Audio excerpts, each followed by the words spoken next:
Bismillahirrahmanirrahim. Assalamualaikum warahmatullahi wabarakatuh.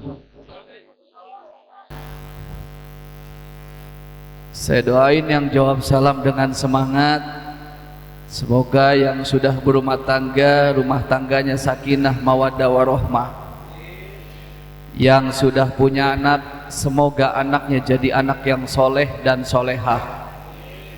Yang belum punya anak, saya doain semoga cepat dikasih anak. Yang sudah banyak anak, saya doain biar berhenti beranak. Saya doain mudah-mudahan yang sakit Allah sembuhkan sakitnya. Yang punya masalah Allah berikan solusi dan jalan keluarnya. Yang banyak hutang Allah lunasin hutang-hutangnya. Yang belum umroh dan haji Allah mudahkan kita buat umroh dan haji. Coba yang pengen umroh, pengen haji, angkat tangannya. Yang pengen umroh, pengen haji, angkat tangannya. Duitnya ada? Kalau belum ada jangan diangkat dulu. Nanti kalau sudah ada baru diangkat. Tapi hadir ikhlaskan Allah, semoga Allah mudahkan segala niat hajat kita, terkhusus niat untuk melaksanakan ibadah umroh maupun haji. Jawab salam lebih semangat karena salam adalah doa. Semoga kita diberikan keselamatan, rahmat dan berkah dari Allah Subhanahu wa taala. Assalamualaikum warahmatullahi wabarakatuh. Alhamdulillah, assalatu wassalamu ala rasulillah Sayyidina Muhammad ibn Abdillah, la hawla wa la quwwata illa billah. Allahumma salli wa sallim ala Sayyidina Muhammadin wa ala alihi wa sahbihi ajma'in, amma ba'd.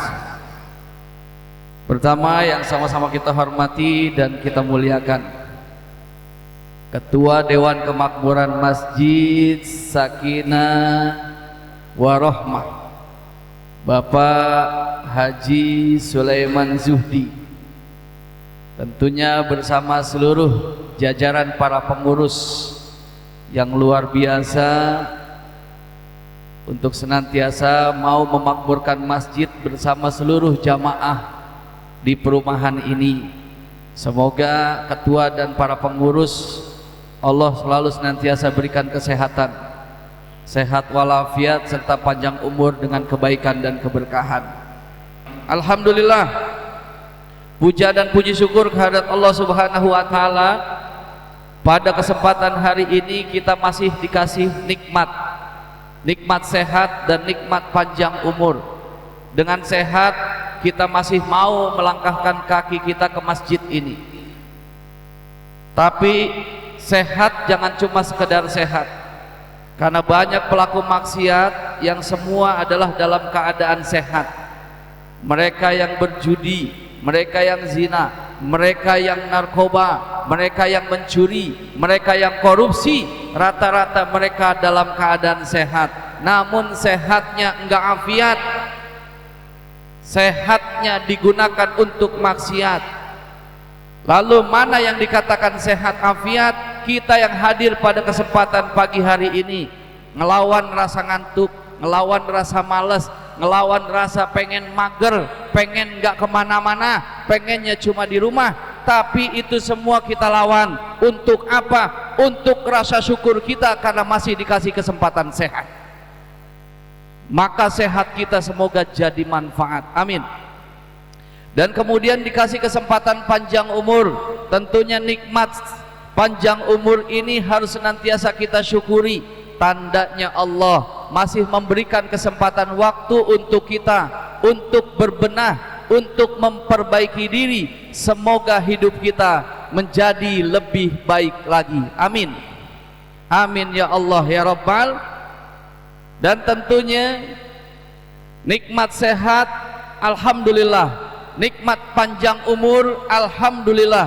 Namun ternyata ada yang lebih istimewa dari sekedar nikmat sehat dan nikmat panjang umur, yaitu nikmat iman.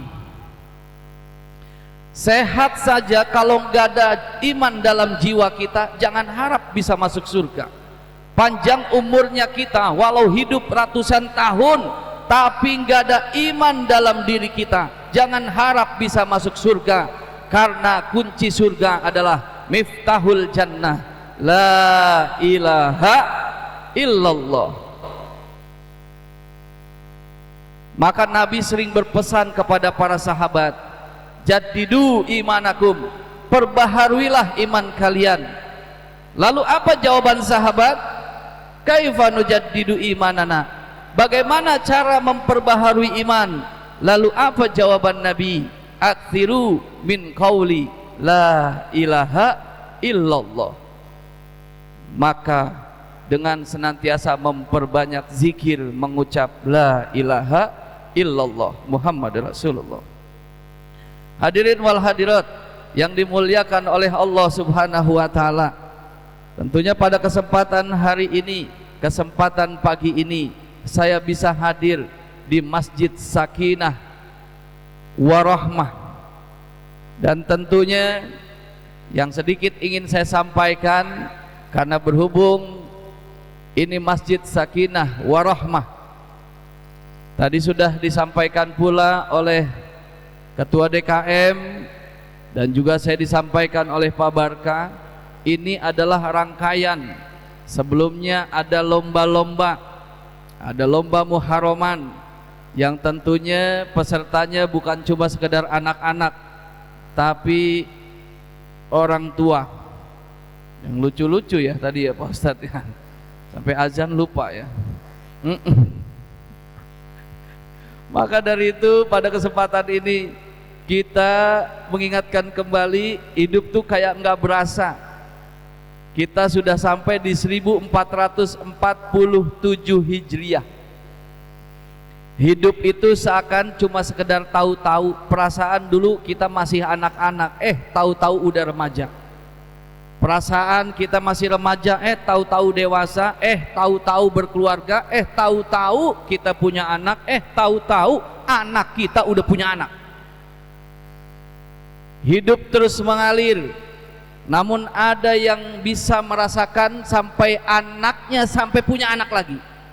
Tapi ada juga yang hidup nggak sampai punya anak, akhirnya sudah diambil oleh Allah Subhanahu wa taala. Maka dari itu kita bersyukur kita sampai di tahun baru Hijriah. Tadi sudah disampaikan oleh qori kita, bismillahirrahmanirrahim. Inna iddatash syuhuri indallahi 12 syahran fi kitabillah yauma khalaqas samawati wal ard minha arba'atun huruf dzalika dinul qayyim akhir ayat. Sungguh perhitungan bulan di sisi Allah itu ada 12 bulan, dan itu sudah jadi ketetapan saat Allah menciptakan langit dan bumi.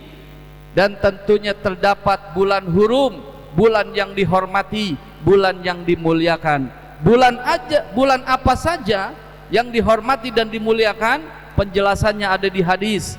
3 bulan berturut-turut, 1 bulan terpisah. Yang pertama adalah bulan Dzulqa'dah, yang kedua bulan Dzulhijjah, yang ketiga bulan Muharram, dan yang terpisah adalah bulan Rajab. Hafal bulan-bulan Islam. Kalau hafal saya pengen cek dulu. Coba dari Bapak. Pak, bulan pertama apa Pak? Muharram. Ibu? Bu, main lihat-lihatan perasaan. Nunggu yang lain sebelah nyaut dulu, takut salah. Safar. Bapak? Pak? Pak, Jumadil awal, cepet amat, mau lebaran Pak. Nih, pertama tadi Muharram, bener. Kedua Safar. Bapak? Udah mulai tengok-tengokan nih. Apa? Rabiul awal, bener. Ibu? Rabiul akhir. Bapak? Jumadil awal. Ibu? Enak ibu mah tinggal ngelanjutin. Setiap bapak awal pasti ibu akhir. Kemudian Rajab, Sa'ban, Ramadan, Dzulqa'dah, Dzulhijjah. Alhamdulillah. Maka dari itu pada kesempatan Momentum hari ini adalah momentum kita untuk selalu senantiasa mau memperbaiki diri. Dengan apa? Dengan ilmu. Karena dengan ilmu semoga kita berharap kita bisa memperbaiki kualitas iman. Dengan ilmu kita berharap bisa memperbaiki kualitas takwa. Dengan ilmu semoga kita bisa memperbaiki akhlak. Maka kumpul pada kesempatan pagi hari ini, saya ingin sampaikan sebuah hadis dari Abu Hurairah radhiyallahu anhu. Hadis riwayat Muslim. Bismillahirrahmanirrahim. Wa majtama'a qaumun fi baitin min buyutillah yatluna kitaballah wa yatadarrasunahu bainahum. Jadi jika satu kaum berkumpul di dalam satu rumah atau di rumah-rumah Allah seperti sekarang ini, yaitu di masjid, maka apa yang akan didapatkan dari Allah Subhanahu wa taala? Maka janji Allah buat orang-orang yang senang kumpul di dalam masjid dan kemudian mau ngaji, mau baca Al-Quran dan mau mempelajarinya, maka janji Allah adalah illa nazalat alaihimus sakinah, kecuali Allah akan turunkan ketenangan, wa ghasyiyatuhumur rahmah, Allah akan berikan kasih sayangnya, wa hafathumul malaikah, malaikat akan mengelilingi kita. Maka sesuai hari ini, karena masjid kita sakinah warahmah, maka dengan kita ngaji Allah janjikan ketenangan. Yang kedua, Allah janjikan kasih sayangnya. Kalau hidup kita sudah dibersamai oleh Allah Subhanahu wa taala, kita dijanjikan ketenangan, dijanjikan kasih sayangnya, maka janji Allah adalah janji Sang Khalik kepada makhluk, nggak pernah ingkar, selalu senantiasa diberikan untuk makhluknya. Ketika kita mau kumpul, kita dikasih tenang. Ketika kita mau kumpul, diberikan kasih sayangnya. Kalau udah diberikan ketenangan dan kasih sayangnya, sebesar apapun masalah kita, ada Allah yang memberikan solusinya. Alhamdulillah, alhamdulillah, karena hari ini kita di Masjid Sakinah Warahmah, maka kita pengen mendapatkan ketenangan, pengen mendapatkan kasih sayang Allah Subhanahu wa ta'ala. Kenapa Muharram disebut bulan mulia, bulan yang dihormati? Karena banyak peristiwa penting yang terjadi di bulan Muharram. Nggak banyak yang ingin diceritakan. Yang pertama, bahwasannya diampuninya Nabi Adam alaihi salam. Berpuluh-puluh tahun, ada yang meriwayatkan 40 tahun Nabi Adam memohon ampun kepada Allah karena pernah melakukan kesalahan saat berada di surga. Allah perintahkan untuk jangan makan buah yang dilarang, ya Bu. Namun ternyata bersama Sayyidati Hawa, Nabi Adam akhirnya melakukan kesalahan, yaitu memakan buah yang dilarang oleh Allah Subhanahu wa ta'ala. Lalu Allah mengeluarkan Nabi Adam dari surga. Nabi Adam dilempar ke India, Sayyidati Hawa dilempar ke Jeddah. Satu kesalahan Nabi Adam dikeluarkan dari surga. Kita yang banyak kesalahannya kepengen masuk surga. Nabi Adam satu dosanya dilempar dan dikeluarkan dari surga. Kita yang banyak dosanya kepengen masuk surga. Bu, Nabi Adam berpuluh-puluh tahun, ada yang meriwayatkan 40 tahun, ada yang ratusan tahun, Nabi Adam memohon ampun dan senantiasa berdoa, meminta kepada Allah, Rabbana zalamna anfusana wa illam taghfir lana wa tarhamna lanakunanna minal khasirin. Itu syairnya indah tuh kalau kita biasa dengar. Kalau di Jawa Barat, di Jawa masih kita suka dengar tuh. Rabbana Allah ya Rabbana zalamna anfusana wa ilam watar lanakun minal khosirin. Lemas amat. Coba kalau yang ini, sekian lama aku menunggu untuk kedatanganmu, bukankah engkau telah berjanji?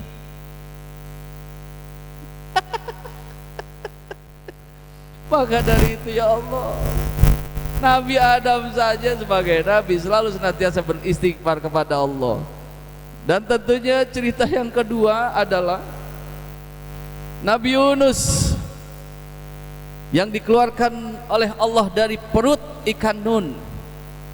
Tentunya ketika Nabi Yunus berada di perut ikan Nun yang begitu gelap, nggak ada cahaya, sempit, pengap, namun Nabi Yunus tetap ikhtiar senantiasa beristighfar kepada Allah, memohon ampun kepada Allah.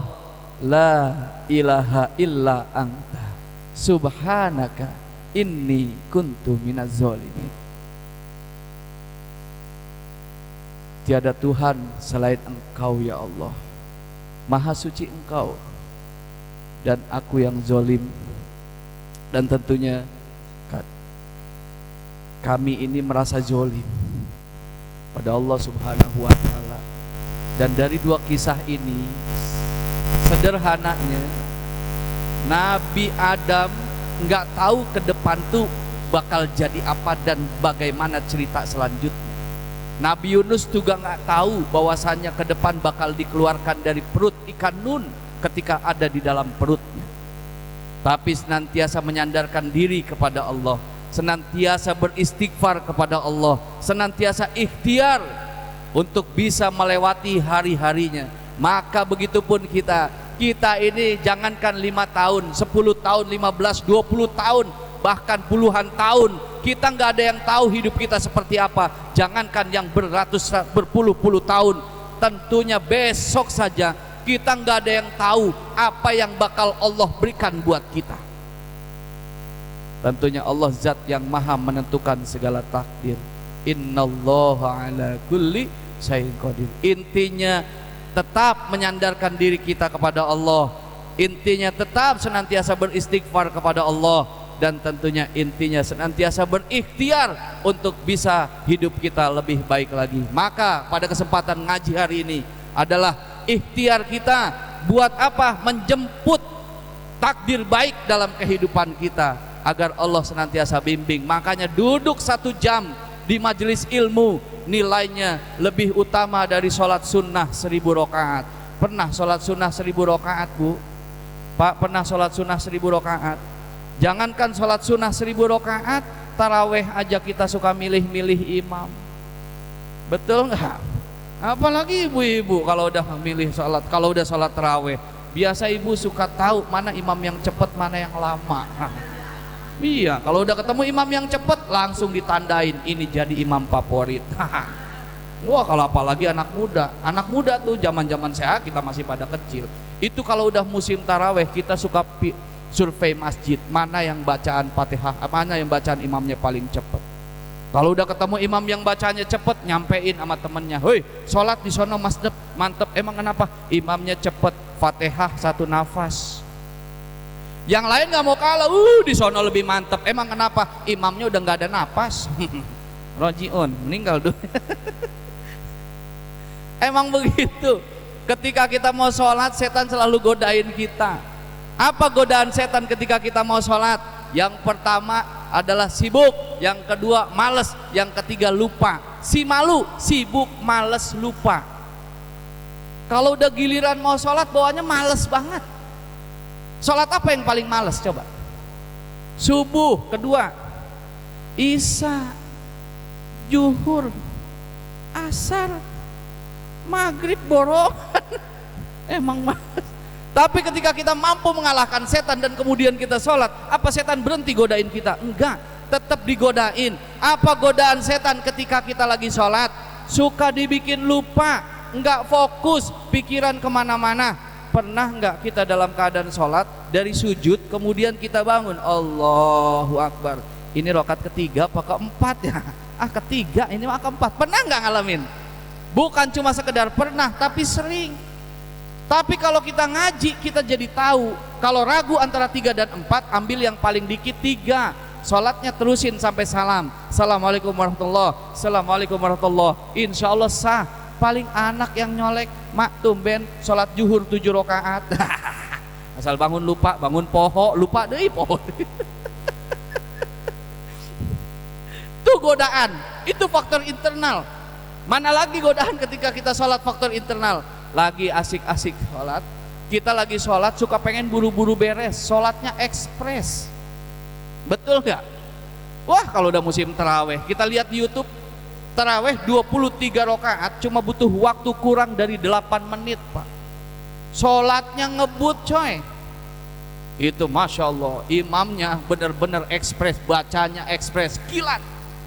Allahu Akbar, Allahu Akbar, Allahu Akbar, Allahu Akbar, Allahu Akbar, Allahu Akbar, Allahu Akbar. Itu model makmumnya anak muda pasti bakal bilang, ini mantep, ini baru imam gua. Gaskan mam, cakep, Allah cakep. Terus mantep. Tapi kudunya imam mikir, di belakang kan nggak semuanya anak muda. Bagaimana kalau ada makmumnya kakek-kakek, nenek-nenek, aki-aki, nini-nini, umur 85 tahun ke atas. Model imam, model ngebut kayak begitu loh, kasihan aki-aki. Allahu Akbar sama Allahu Akbar tuh aki-aki di belakang. Allahu Akbar. Payah ya, mati nih, gue mati.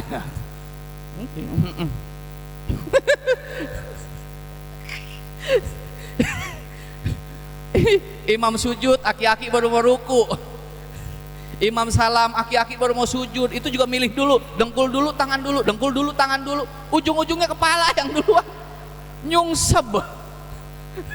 Lah orang udah geget begini, mati nih, gue mati. Tapi tuh aki-aki pinter, Pak.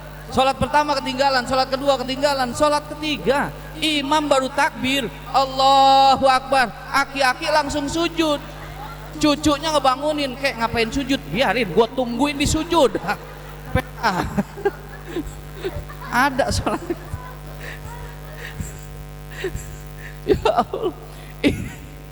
Itu faktor internal tuh, belum faktor eksternal, godaan dari luar. Contoh godaan dari luar, kita lagi asik-asik sholat, sholatnya sholat asar, udah mau deket ke maghrib, apalagi ibu-ibu lagi asik-asik sholat, geluduk bunyi, jemuran lupa diangkat, yakin gak bakal konsen, geluduk ya jemurannya gue lupa ya, abis deh diomelin laki gue, mana besok dipakai lagi kerja, ya gak konsen.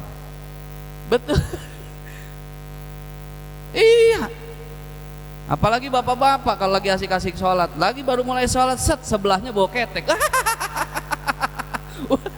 Mau di mana baru mulai?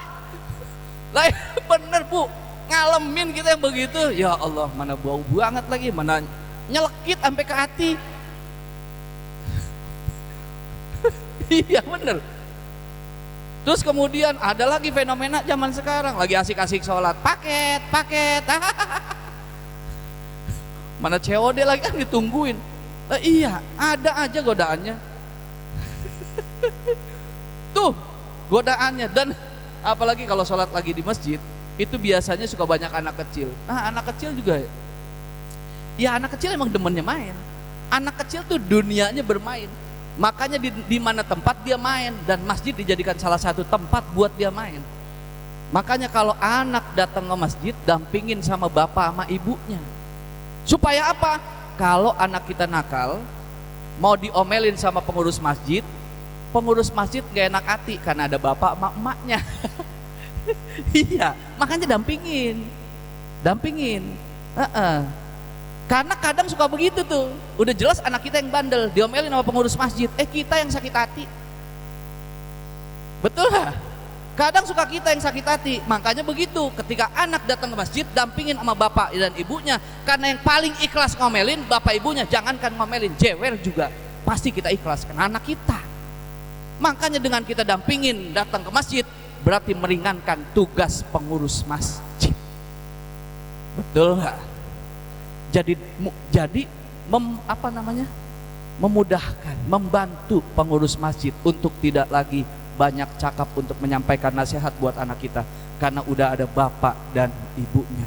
Kalau anak-anak kita yang nakal, kita langsung yang turun tangan buat nasihati. Betul nggak? Emang begitu Pak. Kita kalau sholat dekat anak kecil, saya juga ngalamin. Saya lagi asik-asik sholat, sebelah saya anak kecil ya kira-kira SD kelas 2an kali, kelas 1 kelas 2. Itu lagi pada asik main ABC 5 dasar. ABC ada berapa? Tahu nggak? Yang suka nyebutin yang ABC ada berapa, suka nyebutin nama artis, nama buah, nama hewan, nama negara, nama alat dapur, apa aja disebutin. Iya. Nah, betul. Ingat gak? Tahu gak permainan itu? Itu lagi ngumpulin teman-temannya, yuk kita main ABC 5 dasar yuk. Dibilang begitu. Kemudian mulai tuh kita sebutin nama-nama artis ya. Langsung ABC ada berapa? Ya saya mah sholat ya, mata melek, kuping denger. Mulai dihitung A, B, C, D, E, F, G, H, I, J, K, L, M, N. Berhenti di huruf N. Saya lagi sholat jadi ikutan mikir lu. Artis dari N siapa?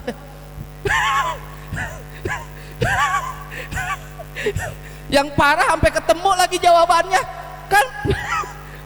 Untung saya nggak colek Nikita. Ya Allah, untungnya surga diberikan penilaiannya nggak semata-mata dari ibadah. Kalau penilaian dari ibadah, apa yang mau dibanggain? Nggak usah bicara banyak, nunjuk diri saya sendiri. Kalau penilaian masuk surga hanya dari ibadah, saya secara pribadi romanya jauh. Apa yang mau dibanggain? Apa yang mau diistimewakan? Sholat kita masih suka mikir kemana-mana, tapi biarin, sholat mah sholat aja. Walau masih suka mikir kemana-mana, daripada kita kemana-mana kagak pernah mikirin sholat. Puasa masih banyak ngeluhnya, zakat, infak, sedekah masih suka hitung-hitungan sama Allah. Apalagi ibadah haji, pulang haji nggak dipanggil haji, ngambek. Ada di sini ada. Untungnya masuk surga penilaiannya nggak semata-mata dari ibadah, tapi karena rahmat Allah. Lalu bagaimana cara ngundang rahmat Allah? Ya ibadah. Yang ibadah aja belum tentu bisa masuk surga, apalagi yang nggak ibadah sama sekali. Hari ini Muharram jadikan momentum kita. Tahun baru Hijriah diawali dengan Muharram. Seakar dengan kata rahmat, dengan kata hormat, karena kita seakan-akan sudah hilang kehormatan kita di hadapan Allah karena kemaksiatan kita. Orang kalau sudah hilang hormat, jangankan bawahan, atasan jadi nggak berharga dalam kehidupan kita. Betul nggak? Kalau udah hilang kehormatan, jangankan bawahan, atasan saja sudah nggak bernilai di mata kita. Kita seakan sudah kehilangan kehormatan karena kemaksiatan kita kepada Allah. Maka itu dengan ada kata haram adalah Allah pengen memuliakan kita. Allah pengen menghormat, istilahnya kita jadi manusia yang terhormat, untuk senantiasa meninggalkan hal-hal yang haram supaya hidup kita mulia, hidup kita terhormat. Maka di bulan Muharram ini diawali kata Muharram sebagai introspeksi kita, sebagai muhasabah kita. Tahun baru Hijriah diawali dengan beristighfar, bermuhasabah, berintrospeksi diri yang dilakukan para nabi. Tentunya ketika memohon ampun kepada Allah di bulan Muharram ini senantiasa beristighfar. Maka perbanyak istighfar kita di bulan Muharram ini. Mungkin kesempatan hari ini itu saja yang bisa saya sampaikan. Kita angkat tangan, nanti doa biar ada ustadz setempat. Kita angkat tangan, kita doa. Semoga Allah senantiasa berikan kepada kita ketenangan dalam hidup kita, dan juga kasih sayangnya kepada kita, keluarga kita, dan orang-orang di sekitar kita. Dan juga tentunya semoga Allah Ampuni dosa-dosa kita, dosa besar, dosa kecil, dosa yang dilakukan secara sengaja ataupun yang tak sengaja, yang dilakukan secara terang-terangan ataupun dengan sembunyi-sembunyi, tanpa kita bercerita tentang kemaksiatan kita, tentang dosa kita kepada Allah. Allah sudah tahu semuanya. Maka dari itu kita terus berikhtiar memohon ampun.